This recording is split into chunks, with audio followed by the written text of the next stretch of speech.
orçamentária para a elaboração da execução da lei orçamentária para o exercício financeiro de 2012 e da outras providências. Artigo 1º. A lei estabelece as metas e prioridades da administração pública municipal para o exercício financeiro de 2012. Orienta a elaboração da respectiva lei orçamentária e dispõe sobre assuntos determinados pela Lei Complementar Federal 101, de 4 de maio de 2000. Integram a presente lei os seguintes anexos. Anexo 5, descrição dos programas governamentais por metas de indicadores e custo. Anexo 4, descrição das ações dos programas por unidades executoras. Anexo de metas fiscais com tempos demonstrativos. Tabela 1, metas anuais. Tabela 2, avaliação do cumprimento das metas fiscais do exercício anterior. Tabela 3, metas fiscais comparadas com as fixadas dos 3 exercícios anteriores e a memória e metodologia de cálculo das fontes de receita e despesa.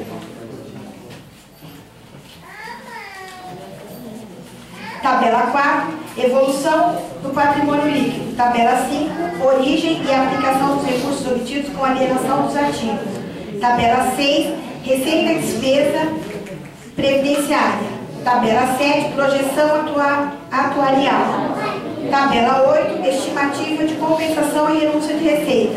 Tabela 9, margem de expansão das despesas obrigatórias de caráter continuado. Tendo sido lido o parecer, esse projeto não necessita de leitura na íntegra.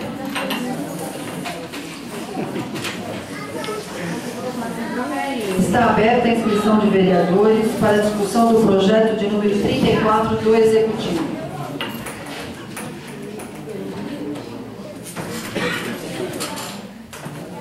Não havendo vereadores inscritos, passamos para a votação nominal. José Belarmino Nunes Bernardo. Favorável. Jorge Soares Godinho. Favorável. Dimas Guise. Favorável. Gilcinei Domingues da Paz. Favorável. Cássio Aurélio Coelho da Silva. Favorável. Ana Salete Leite. Favorável. Francisco Vitorino de Moraes. Favorável. Dorvalino Dias da Silva. Favorável. O projeto de número 34 do Executivo está aprovado.